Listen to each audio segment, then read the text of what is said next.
So I was about 25 or 26 years old. I was between jobs and I was going to an interview. Actually, I was going to my third interview with the same company. Was feeling very good about it, very confident about it. I was excited about it. The guy that was kind of hosting me and taking me through the process, I could tell that he was leaning towards me to give the job to. In that third interview, I went through several tests and interviews, meeting people around the company. And then, I was 25, 26 years old. I didn't know all of the common questions that would be asked in an interview. I hadn't been trained, I hadn't been through all this stuff. So the little anecdotal questions that people will ask you sometimes through life, you hear them and you kind of understand the answers. Well, he asked me one of those, and I didn't see it coming, I didn't know, but I was feeling so confident, so relaxed. He said, "Hey, this doesn't really play on whether you get the job or not, but I'm just curious and I think I know the answer. I know how you're going to answer this. But what would you do if you were in a car in the middle of nowhere and you're at a cross section with a traffic light and you're stopped at a red light? It's the middle of the night, nobody's around, you're at a red light. What do you do?" So I thought for a second. I was very calm in that moment. I had never heard that question before. So I said, well, I'd probably sit there maybe a minute, look around. If nobody was coming and the light never turned green, I guess I would go. But I'd wait on the light to turn green. What's the rush? And he goes, "Really? You would do that?" And I said, well, if I'm not in a rush, it's the middle of the night, yeah, I'd probably just wait it out. And he's like, "Oh." And then later, I wound up not getting that job, and I don't know if it was because of that one. Now I know that's one of those anecdotal questions that people ask you because once they see leadership, drive, go get 'em potential in you, they will ask a question like that thinking, and he anticipated me answering this way, what would you do if you're in the middle of nowhere and you're at a traffic light at a four-way, you're sitting there at the red light, nobody's around, what do you do? He's thinking I'm going to say I would just go. If nobody's there, I'm just going to run the light and go because I got to get somewhere. He was thinking I was going to take action and say that, but I didn't. Later in life, I learned, oh yeah, okay, that's one of those questions where they're just looking for drive, they're looking for ambition, initiative, that leadership quality to just go through the light and break the rules because nobody's around.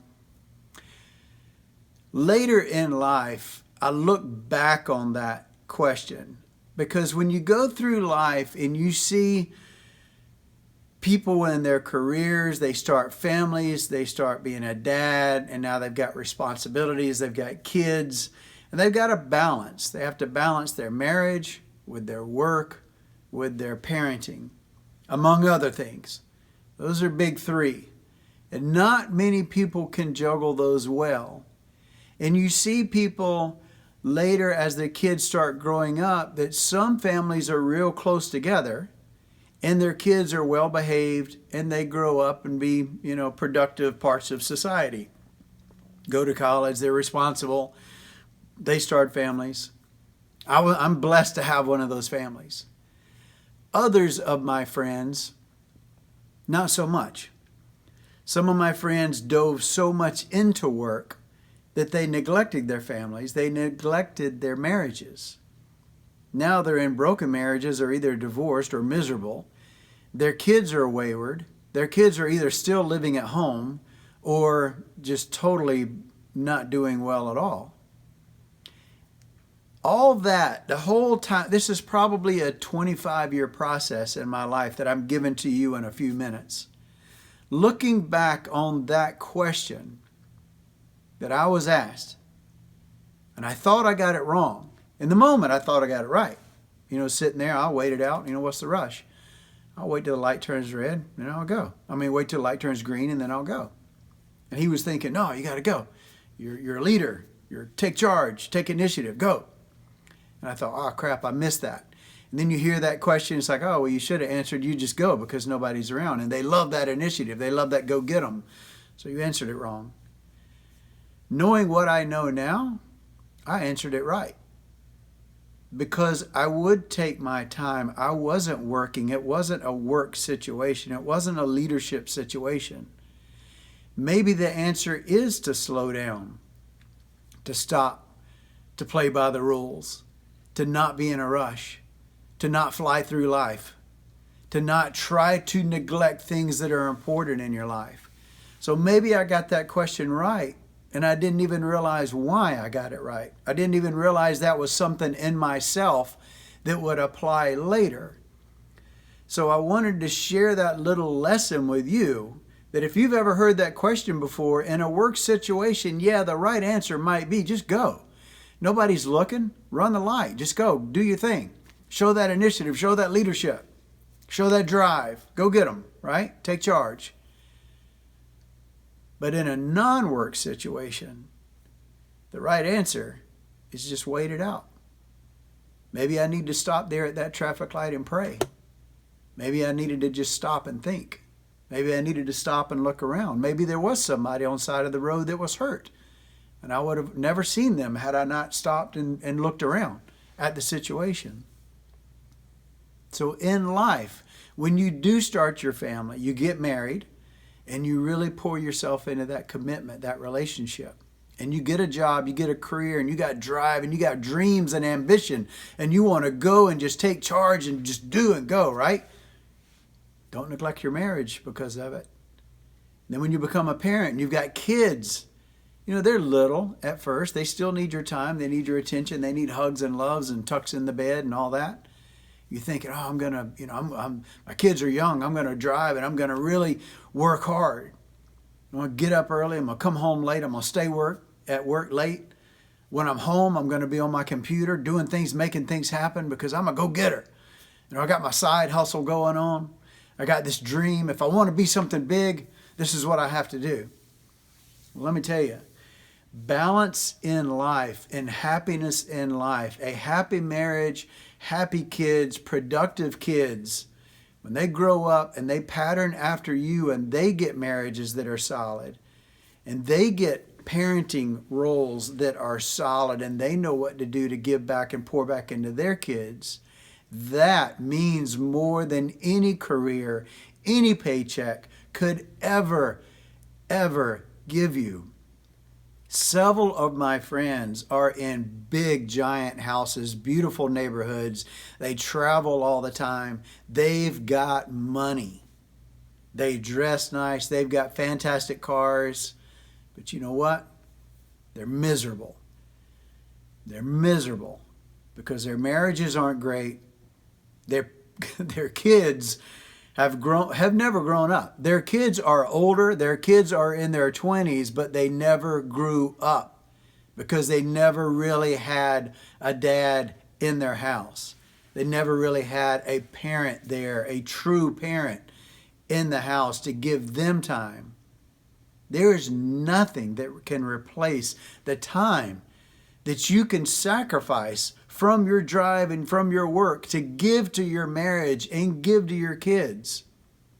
I heard a story one time about a guy who would come home from work. He'd drive up in his driveway, he'd walk through his front yard, and he would act like he was hanging something on a tree in his front yard, and then he would walk in the house.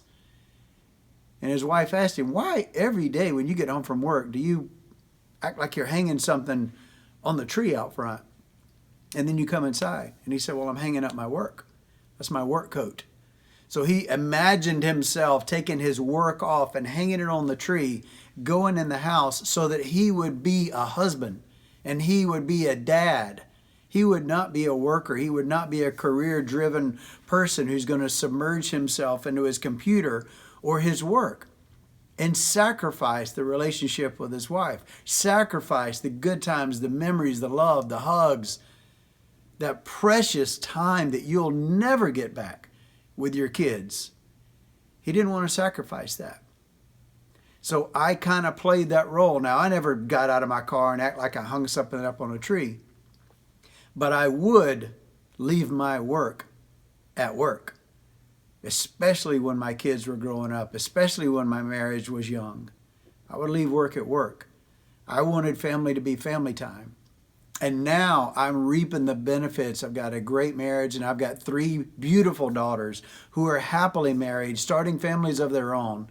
I'm a granddad, have beautiful grandkids, and watching them do life right, watching them be husbands and wives and parents, watching them do that when they're at home and not be so sunken into work. They can separate, they can compartmentalize, they excel at work and they excel at home because they don't rush through the red light. So I did answer that question right. Wait till the light turns and then go. What's the rush? Now, it could have been wrong in that situation, and that might have been why I didn't get that job, because I didn't show the initiative and the drive that he thought, even though he said, everything's going great, this is your 3rd interview, it's looking good, and this question has nothing to do with your employment here, but I'm curious what you would say, and I think I know how you're going to answer it. And I didn't answer it the way he thought I would. And I didn't get the job. But knowing what I know now about life, I answered it the right way. So don't be so quick to run through red lights when no one's looking. Stop, slow down, and be where your shoes are. You ever heard that before? Be where your shoes are. If your shoes are in the house, if your shoes are in front of your wife, or if your shoes are in front of your kids, be at home. Be a husband. Be a dad. Because that's where your shoes are. Leave your work at work. Don't sacrifice things because you'll never get it back. That time that you spend with your family and developing relationships and pouring into your kids will tenfold be better and more important and more rewarding, more fulfilling in your life, bring you more joy, more peace than any career, any paycheck could ever do. So I wanted to share that with you, that little life lesson that I took from one question many years ago at an interview that I got wrong and I lost the job. I never had the job, didn't get offered the job, but I answered it right. And now I know that I answered that question right because that's how I live my life. See you next time. Thank you so much for stopping by. If you like stuff like this, please share it with your friends. I love pouring into other people and sharing wisdom as many opportunities as I can. This little story popped in my head this week, and I wanted to share it with you. And I hope you get something out of it, and I hope you apply it in your life. See you next time.